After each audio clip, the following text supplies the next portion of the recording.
आपका स्वागत है मेरे यूट्यूब चैनल में। तो आज हम लोग फिर से हाजिर हैं एक नए पाठ को लेकर।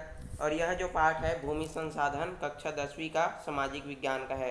तो चलिए पाठ शुरू करते हैं। और पाठ शुरू करने से पहले अभी तक आपने मेरे चैनल को सब्सक्राइब नहीं किया है तो सब्सक्राइब कर लें और अपने दोस्तों के साथ शेयर ज़रूर करें। तो चलिए पाठ शुरू करते हैं। पाठ का नाम है भूमि संसाधन। तो हमारे प्राकृतिक संसाधनों में भूमि संसाधन जो है सबसे महत्वपूर्ण है। बहुत ही जो महत्वपूर्ण बात है यह है कि जो हमारे प्राकृतिक संसाधन हैं उसमें जो भूमि है वो सबसे महत्वपूर्ण जो है संसाधन माना गया है। क्योंकि बिना भूमि के जो है मानव जो जीवन की कल्पना नहीं की जा सकती। इसका हम कृषि, पशुपालन, उत्खनन, उद्योग, यातायात, बसाहट आदि के लिए जो है उपयोग करते हैं। तो इसका उपयोग जो है हम कृषि, पशुपालन, उत्खनन, उद्योग, यातायात, बसाहट आदि के लिए जो है इसका उपयोग करते हैं।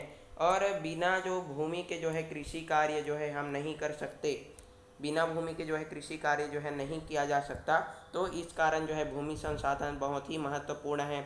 भूमि किसकी है, इसका उचित उपयोग न्याय संगत और टिकाऊ कैसे हो, उसको हम हानि और ह्रास से कैसे बचाएं, इस पर गहरे चिंतन और समझ बनाने की ज़रूरत है।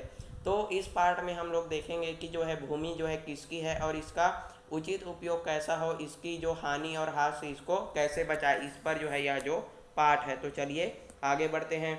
किसी भी देश या प्रदेश में मौजूद भूमि का विभिन्न तरीकों से जो है उपयोग किया जाता है। तो किसी भी देश या प्रदेश में जो है मौजूद भूमि का जो है विभिन्न तरीकों से अलग अलग तरीकों से जो है उपयोग किया जाता है। कहीं पर जो है खेती की जाती है, तो कहीं पर जो है उद्योग कारखाने लगाए गए हैं, तो कहीं पर जो है शहर बसे हैं। तो कुछ जगहों पर जो है यह जो भूमि है वो वनों से जो है ढकी हुई है। तो इस प्रकार जो है कई देश या प्रदेश में जो है भूमि का विभिन्न तरीकों से जो है उपयोग किया जाता है। किसी देश या प्रदेश के लोग अपनी भूमि का जो उपयोग करते हैं उसे भूमि उपयोग कहा जाता है। तो आप लोग जो है हो सकता है मेरे साथ एक कापी और पेन लेकर बैठते जाइए और मैं आपको आईएमपी क्वेश्चन जो है बताते जाऊंगा। तो इसमें जो फर्स्ट आईएमपी क्वेश्चन ये आ सकता है आपके परीक्षा में कि भू उपयोग उसे भूमि उपयोग किसे कहा जाता है। तो किसी देश या प्रदेश के लोग अपनी भूमि का जो उपयोग करते हैं उसे भूमि उपयोग किया जाता है। तो एक या खाली स्थान जो कोई कुछ भी हो ये आईएमपी क्वेश्चन बनकर आ सकता है। तो इसको आपको याद रखना है। आगे चलते हैं। यह उपयोग हमेशा एक जैसी नहीं होती और समय के साथ बदलता रहता है। तो ये जो उपयोग है हमेशा एक जैसा नहीं रहता और समय के साथ यह जो हमेशा जो है बदलता रहता है। भारत का कुल भौगोलिक क्षेत्रफल 32.8 लाख वर्ग किलोमीटर है। तो ये भी एक महत्वपूर्ण क्वेश्चन जो है बनकर सामने आता है। और जो इस प्रकार के जो क्वेश्चन होते हैं उसको आपको जो है बहुत ही अच्छे से समझना और इसको याद रखना है। तो इसको आपको नोट भी कर सकते हैं, याद रखना है इसको। चलिए आगे बढ़ते हैं। भारत का जो कुल भौगोलिक क्षेत्रफल है उसमें जो है 32.8 लाख वर्ग किलोमीटर है। और परंतु इसके 93% भाग पर ही भू उपयोग का सर्वेक्षण किया गया है। जो इसमें 93% जो भाग है उसमें जो है भू उपयोग का सर्वेक्षण जो है किया गया है। नीचे दी गई इस तालिका में हम भारत के कुल भूमि का उपयोग किस तरह किया जाता है और यह देश की स्वतंत्रता के बाद किस तरह बदल रहा है इसको हम लोग देखेंगे। तो हम लोग अब देखने वाले हैं कि ये जो चित्र दिया गया है उसमें किस प्रकार जो है भूमि का जो उपयोग किया गया है। तो पहले चित्र में भूमि उपयोग का जो भारत है 1950 से 51 तक का दिया गया है। तो इसमें हम लोग समझने की कोशिश करेंगे कि जो है 1950 से 51 तक जो है किस प्रकार जो भूमि का उपयोग किया जाता था। तो जो 42% जो भाग है उसमें जो है कृषि कार्य जो है किया जाता था, कृषि के लिए जो उपयोग किया जाता था। उसके बाद जो है 4% जो भाग है उसमें अकृषि कार्य किया जाता था और जो 10% भाग है उसको परती के लिए जो है छोड़ दिया जाता था। 21% भाग है वो बंजर भूमि के लिए आता है और जो 2% भाग है वो चराई भूमि के लिए छोड़ दिया गया था। और 14% जो जमीन है वो भूमि है वो वन भूमि कहलाती थी। और जो 7% है वो उपवन, जैसे बाग बगीचे छोटे होते हैं उसको जो है उपवन कहते हैं। तो इस प्रकार से जो है ये था जो भारत का 1950 से 51। अब देखते हैं हम लोग भारत भूमि का जो है 2010 से 11 के बीच। तो इसमें जो है भूमि का किस प्रकार उपयोग किया गया। तो इसमें कृषि भूमि जो है 46% जो उपयोग किया गया है 2010 से 11 में। अब आप देख सकते हैं कि 1950-51 में ये मात्र जो है 42% था, जो बढ़कर कितना हो गया 46%। अब ये देखते हैं कि अकृषि भूमि कितना हो गया 9% हो गया, और प्रति भूमि केवल 8% छोड़ गया। इसमें जो है प्रति भूमि कितना था 10%। और उसके बाद है बंजर भूमि है, वो भी 10% ही था। उसके बाद चराई भूमि 3%, वन भूमि 33%। जो वन भूमि है वो इसमें बहुत ही अच्छा है कि वन भूमि जो है 14% से बढ़कर जो है 23% हो गया था, और उपवन भूमि जो है 1% था।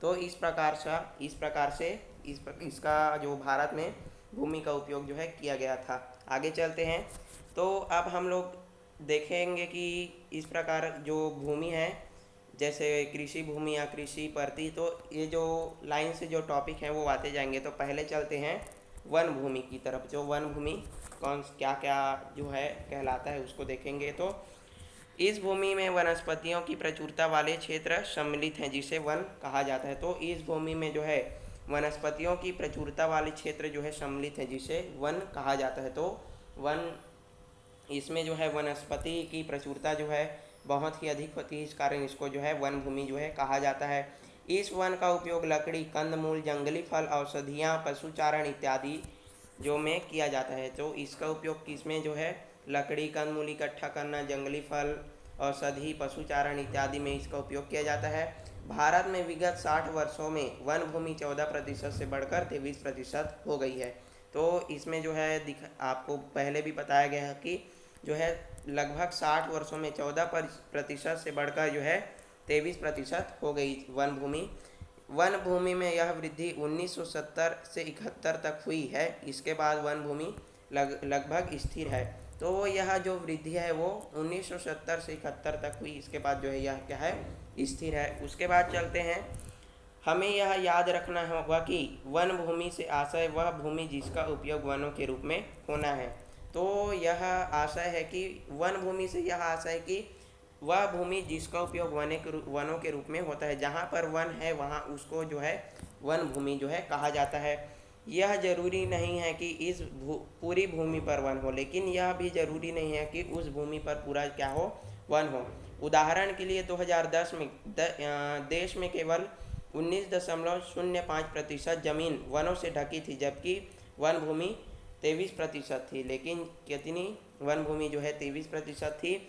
जिस भूमि पर वन नहीं है सरकार के द्वारा वन रोपण कराया जाता है। तो जिस भूमि पर जहाँ वन नहीं है उसमें जो है सरकार के द्वारा वन रोपण जो है कराया जाता है। वनों से हमें लकड़ियाँ आदि तो मिलती है, मगर इनका महत्व इनके उत्पादन से कहीं अधिक है।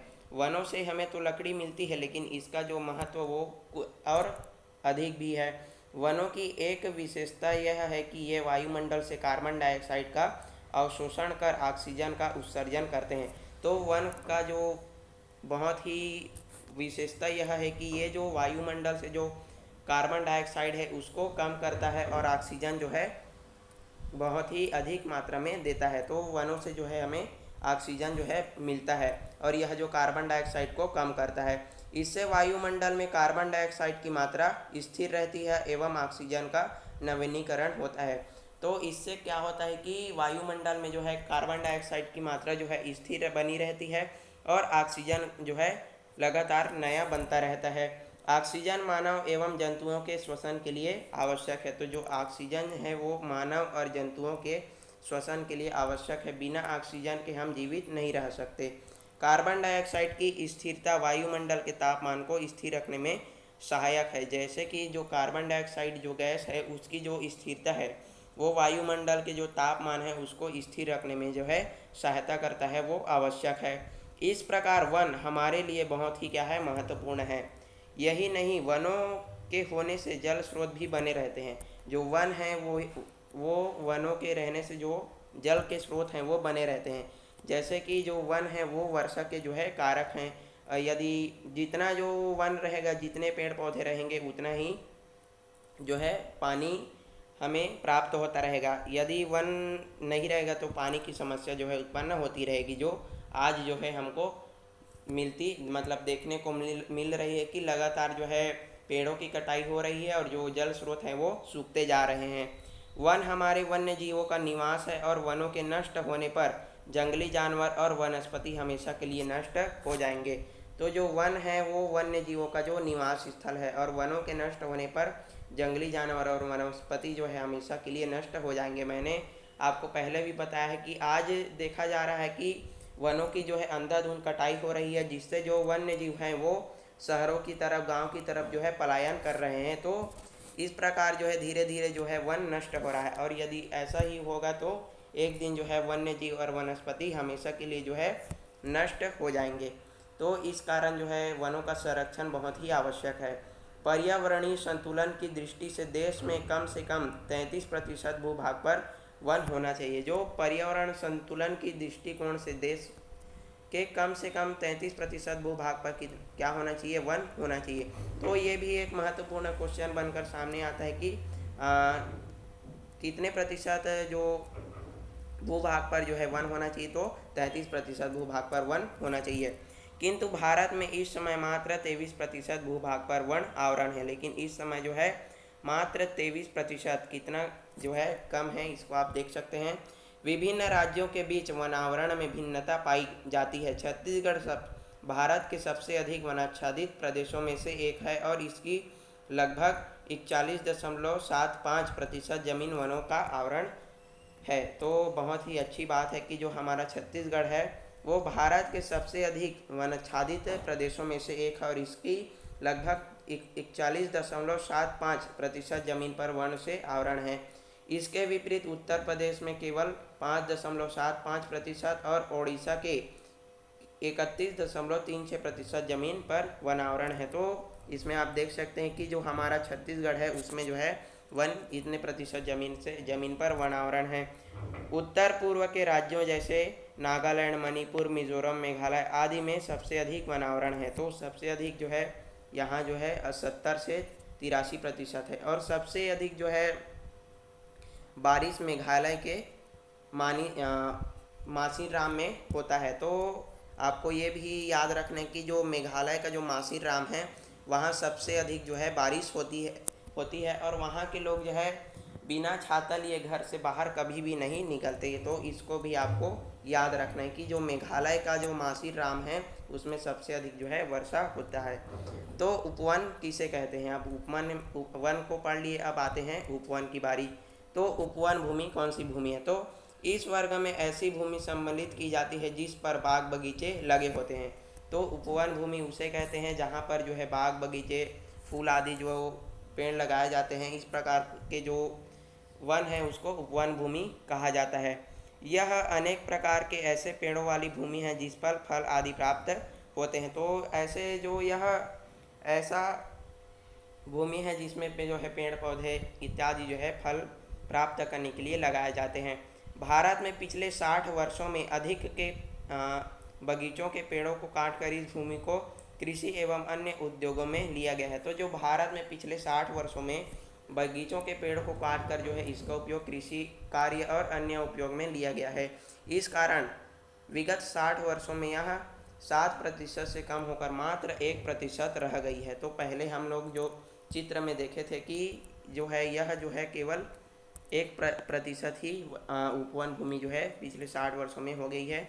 तो इसका उपयोग जो है कृषि कार्य और अन्य जो कार्य उसके लिए उपयोग किया गया था। अब आते हैं कृषि भूमि। तो हमारे देश के विशाल भाग पर खेती होती है। जो हमारा देश है वो कृषि प्रधान देश है। तो इसमें जो है जो विशाल भाग पर जो है खेती की जाती है और यह हमारे अधिकांश लोग को रोजगार उपलब्ध कराता है और हमारे जो अधिकांश लोग हैं वो इसी पर ही आश्रित हैं।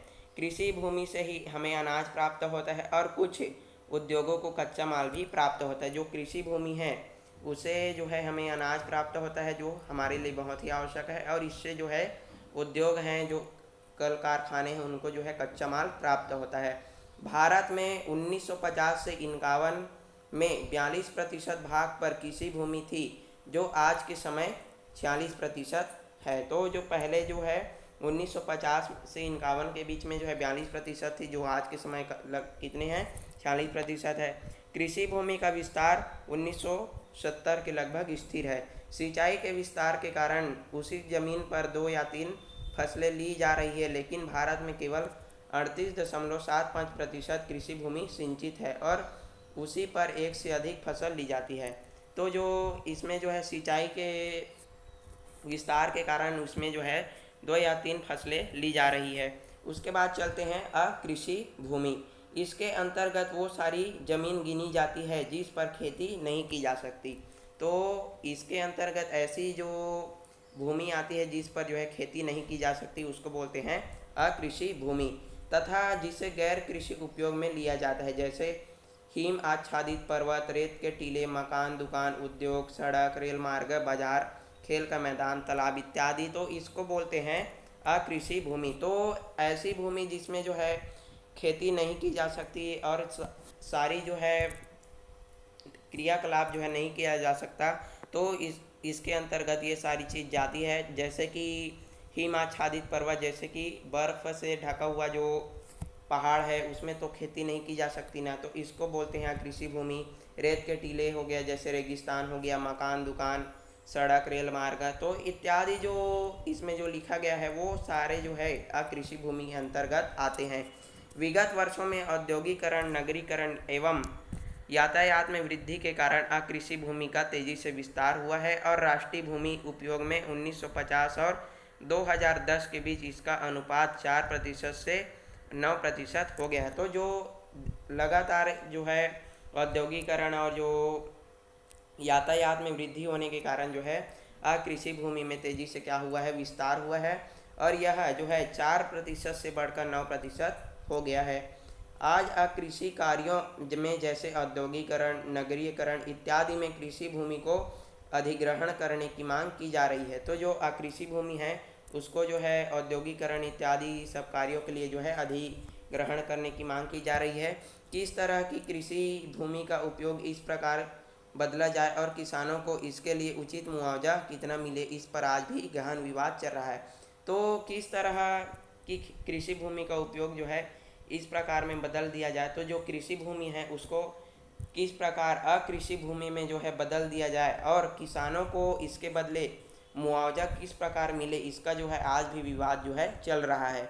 अगर उपजाऊ बहुफसली भूमि का पर उद्योग लगे तो अनाज उत्पादन और देश की खाद्य सुरक्षा पर प्रतिकूल प्रभाव पड़ेगा, और यदि जो है हम लोग जो किसी भूमि को अकृषि भूमि में जो है परिवर्तित कर देंगे तो इसका जो है पूरा प्रभाव जो देश की खाद्य व्यवस्था और सुरक्षा पर जो है पड़ेगा।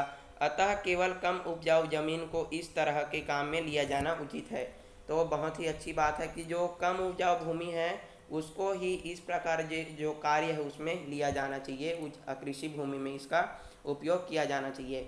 इसी तरह किसानों को उनकी ज़मीन के बदले किसी तरीके से मुआवजा दिया जाना चाहिए, इस पर विवाद चल रहा है। तो पहले भी आपको बताया गया है कि जो इसका जो मुआवजा है वो किसान को किस तरह दिया जाए और जो कृषि भूमि है उसका उपयोग अकृषि भूमि में किस प्रकार किया जाए, इस पर विवाद अभी भी बना हुआ है। अगर किसी ज़मीन के उपयोग को बदला जाता है तो उसकी कीमत कई गुना बढ़ जाती है, लेकिन किसानों का मुआवजा किसी भूमि के आधार पर निर्धारित किया जाता है। तो अगर किसी ज़मीन के उपयोग को बदला जाता है तो उसकी कीमत कई गुना क्या हो जाती है, बढ़ जाती है। तो इससे किसान को अपने ज़मीन के बढ़े हुए मूल्य का फ़ायदा नहीं मिल पाता। तो इस प्रकार जो था यह था अकृषि भूमि। उसके बाद चलते हैं परती भूमि। तो अक्सर किसान कमज़ोर ज़मीन को परती छोड़ देते हैं ताकि ज़मीन की उर्वरकता पुनर्विस्थापित हो। तो इसमें एक क्वेश्चन जो है बनकर सामने आता है कि परती भूमि किसे कहते हैं। तो इसका आंसर यह है कि जो किसान लोग हैं वो कमज़ोर ज़मीन को जो है उसकी उर्वरा शक्ति को बढ़ाने के लिए उसको 1-2 साल के लिए ऐसे ही छोड़ देते हैं। तो इस प्रकार की जो भूमि है उसको बोला जाता है परती भूमि। तो इसको आपको नोट करना है कि जो किसान हैं वो कमज़ोर ज़मीन को उसकी उर्वरकता बढ़ाने के लिए ऐसे ही छोड़ देते हैं। तो इस प्रकार जो है इस भूमि को जो है परती भूमि कहा जाता है। तो परती भूमि के 2 भाग हो सकते हैं, वर्तमान परती भूमि और पुरानी परती भूमि। तो इसको भी आपको याद रखना है कि इसके कितने भाग होते हैं, 2 भाग, वर्तमान परती भूमि और पुरानी परती भूमि। वर्तमान परती भूमि जो केवल 1 वर्ष के लिए होती है। तो वर्तमान प्रतिभूमि 1 वर्ष के लिए होती है और भूमि को 1 वर्ष के लिए परती छोड़ने पर उसमें ह्यूमस की मात्रा में वृद्धि होती है और जिससे उसकी उर्वरकता बढ़ जाती है, तो इसको बोला जाता है वर्तमान प्रतिभूमि। उसके बाद चलते हैं पुरानी प्रतिभूमि।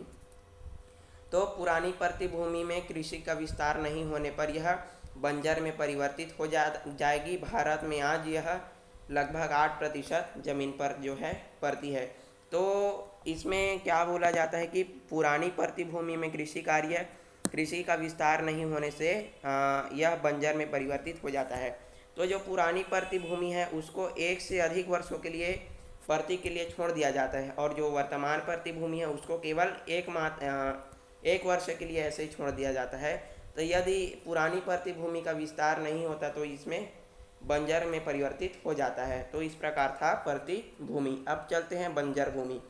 तो इसमें 2 प्रकार की भूमि सम्मिलित है, एक जिसमें कृषि की संभावना अत्यंत कम है जैसे बंजर पहाड़ी भूभाग खड़ इत्यादि। तो बंजर भूमि, तो इसमें जो है इसमें भी 2 प्रकार की भूमि जो है आती है, एक जिसमें कृषि की संभावना अत्यंत कम है जैसे बंजर जो पहाड़ी जो भूमि है इस प्रकार, और दूसरी जिसमें भू संरक्षण की विधियों से उसके वानिकी एवं कृषि योग्य बनाया जा सकता है। और दूसरी भूमि क्या है कि इसमें जो है भू संरक्षण की विधि और उसको जो है कृषि योग्य बनाया जा सकता है। इसमें कुछ ऐसी भूमि भी है जिसमें पहले कृषि कार्य की जाती थी परंतु अब ये क्या हो गई है, बंजर हो गई है।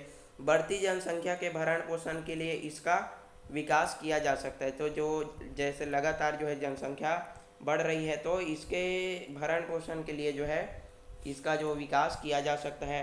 बंजर भूमि का गैर कृषि कार्यों में उपयोग वन विभाग द्वारा अधिग्रहित किए जाने पर उनके उन्नत तकनीकों से कृषि भूमि के रूप में परिवर्तित किए जाने के कारण विगत 60 वर्षों में यह 21% से कम होकर 10% रह गई है। तो बंजर भूमि है उसमें जो है वन विभाग द्वारा उसको अधिग्रहित कर लिया गया है और उसको जो है उन्नत तकनीक के द्वारा कृषि भूमि के रूप में जो है उसको परिवर्तित किया जा रहा है।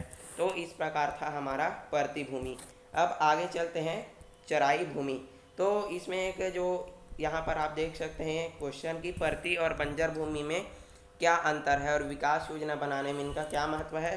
तो यदि आप इनको पूरी तरह से अच्छे समझ गए होंगे तो आप लोग इसका आंसर जो है लिख सकते हैं। उसके बाद चलते हैं चराई भूमि।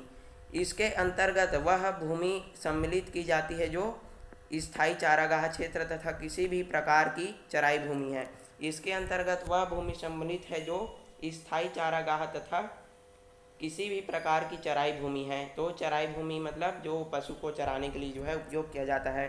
यह भूमि सार्वजनिक उपयोग के लिए है, यहाँ पशुओं को जो है चराया जाता है एवं जलावन के लिए लकड़ी भी प्राप्त होती है। यहाँ जो है जलाने के लिए जो है लकड़ी भी प्राप्त होती है। तो इस प्रकार की भूमि को चराई भूमि कहा जाता है। भारत में 1950 से 51 से 1970-71 में इसकी वृद्धि हुई है किंतु विगत 40 वर्षों में इसमें जो है कमी आ रही है। इस भूमि में कम होने का प्रतिकूल असर सबसे गरीब परिवारों पर पड़ता है जिसके लिए पशुपालन एवं कृषि जीविकोपार्जन का एकमात्र साधन है। जो लोग जो है पशुपालन करते हैं उनके लिए जो है इसका जो बहुत ही असर पड़ रहा है क्योंकि यह जो है लगातार कम होते जा रहा है। तो ऐसे लोगों के लिए बहुत ही इसका असर हो रहा है। चराई भूमि के कम होने का एक प्रमुख कारण अतिक्रमण कर दूसरे कार्यों का उपयोग करना है। तो चराई भूमि के कम होने का प्रमुख कारण यह है कि जो दूसरे लोग हैं वो इसका जो है अतिक्रमण कर लेते हैं, मतलब उसको अतिक्रमण करके दूसरे कार्यों के लिए उपयोग करते हैं। तो चराई भूमि का जो है कम होने का यही प्रमुख कारण है कि अतिक्रमण दूसरों के द्वारा करना। उसके बाद चलते हैं, इस प्रकार था ये जो पूरी जो भूमि का हम लोग पढ़े हैं। उसके बाद चलते हैं सरकार द्वारा भूमि अधिग्रहण। सरकार का यह अधिकार है कि सार्वजनिक उपयोग के लिए अगर किसी निजी व्यक्ति या गांव की ज़मीन की आवश्यकता हो तो सरकार उन्हें उचित मुआवजा देकर अधिग्रहित कर सकती है। यदि सरकार को किसी सार्वजनिक उपयोग के लिए किसी भी सार्वजनिक जो उपयोग के लिए जो किसी निजी व्यक्ति या गांव की ज़मीन की आवश्यकता हो तो सरकार उन्हें उचित मुआवजा देकर उस ज़मीन को जो है भूमि को खरीद सकती है। इस कानून की मदद से सरकार विभिन्न उपयोगों जैसे सड़क, रेल मार्ग, हवाई अड्डे, खदान, औद्योगिक क्षेत्र, अस्पताल, दफ्तर, बांध आदि के लिए जमीन की व्यवस्था करती है। यदि सरकार को जो है रेल मार्ग, सड़क, हवाई अड्डे इत्यादि जो है बनाने हैं, तो वो जो है उचित उस जमीन का जो उस भूमि का उचित मुआवजा देकर उसको जो है अधिग्रहित कर सकती है। अक्सर इस काम के लिए बहुत बड़ी मात्रा में ज़मीन की ज़रूरत पड़ती है। जैसे कि हम लोग देख सकते हैं कि हवाई अड्डे के लिए भी बहुत बड़ी भूमि की, बहुत बड़ी ज़मीन की आवश्यकता पड़ती है। तो ऐसे काम इसमें बताया गया है कि इस प्रकार के जो कार्य है उसमें बहुत बड़ी मात्रा में ज़मीन की ज़रूरत पड़ती है। यहाँ तक कि कई गांव के लोग इससे विस्थापित हो सकते हैं, और कई बार ऐसी स्थिति भी आ जाती है कि कई गांव के लोग को इससे जो है विस्थापित होना पड़ता है, गांव से जो है विस्थापित होना पड़ता है।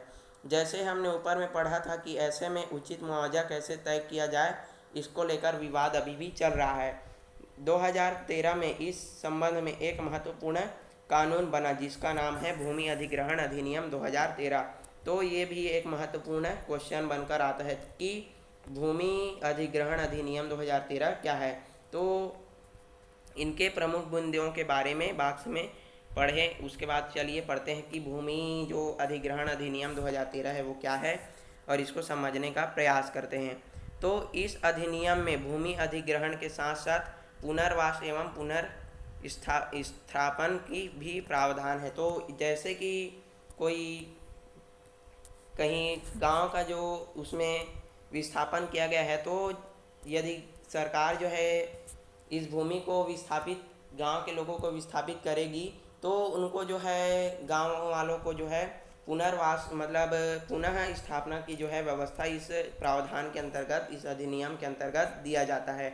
निजी कंपनियों एवं अथवा सार्वजनिक निजी भागीदारियों के इस्तेमाल हेतु भूमि के अधिग्रहण के मामले में 80% विस्थापित व्यक्तियों की सहमति अपेक्षित है। यदि कोई भी जो कंपनी लगाना चाहता है उस गांव या उस क्षेत्र भूमि में, तो उसमें जो है 80% जो व्यक्ति है उसकी जो है सहमति होना आवश्यक है, तभी उस भूमि को जो है वो अधिग्रहित कर सकता है। विस्थापित या अधिग्रहण द्वारा प्रभावित परिवारों में संबंधित भूस्वामी के साथ साथ वे सभी लोग भी सम्मिलित होंगे जो उस भूमि से अपनी आजीविका पाते थे, जैसे मजदूर, बटाईदार, चरवाहे, आदिवासी आदि। तो यदि विस्थापित हो या अधिग्रहण द्वारा जो संबंधित जो भूस्वामी हैं, जैसे कि किसी उस भूमि में रहने वाले जो लोग हैं, वो लोग भी सम्मिलित होंगे जो उस जमीन से क्या पाते थे, आजीविका पाते थे। केवल अति विशेष परिस्थितियों में ही बहुफसली व सिंचित कृषि भूमि का गैर कृषि उपयोग में के लिए अधिग्रहण किया जा सकता है। यदि केवल बहुत ही विशेष परिस्थिति है तभी जो है बहुफसली और जो सिंचाई युक्त जो कृषि भूमि है उसको जो है गैर कृषि भूमि के लिए जो है उपयोग किया जा सकता है। इस अधिग्रहण से पूर्व उस जमीन के उपयोग के परिवर्तन का सामाजिक व पर्यावरणीय प्रभाव का जो है अध्ययन किया जाता है। भूस्वामी व अन्य को उचित मात्रा में मुआवजा दिया जाएगा। मतलब जो भूस्वामी, वहाँ के जो भूस्वामी होंगे और जो वहाँ के लोग होंगे उनको जो है उचित मात्रा में मुआवजा दिया जाता है। जिस काम के लिए भूमि का अधिग्रहण किया गया है उससे अलग काम भूमि पर नहीं किया जा सकता। तो जिस कार्य के लिए उस भूमि को जो खरीदा जाता है उसको अधिग्रहित किया जाता है, तो वही कार्य जो है उस भूमि पर किया जाता है, उससे जो है अलग काम उस भूमि पर नहीं कर सकते। और 5 वर्षों से अधिक समय पर उस भूमि का उपयोग नहीं होता तो उसे पुनः जो है भूस्वामियों को लौटा दिया जाएगा। और यदि 5 वर्षों तक उस भूमि का जो है उपयोग नहीं किया होगा तो उसे पुनः पुराने भूस्वामियों को जो है लौटा दिया जाएगा। मतलब जो जिस कार्य के लिए उसको जो है खरीदा जाता है उसी कार्य के लिए उसका जो है उपयोग किया जाता है। सरकार की पूर्व अनुमति के बिना अधिग्रहित भूमि के स्वामित्व में कोई परिवर्तन नहीं होना चाहिए। तो सरकार की अनुमति होगी तभी उस पर जो है अधिग्रहण हो सकता है। कई उद्योगपति व सरकारी अफसर जो नए उद्योग लगाने के लिए ज़मीन चाहते हैं वो यह शिकायत कर रहे हैं कि इस कानून के कारण उन्हें ज़मीन मिलना बहुत कठिन और महंगा हो गया है।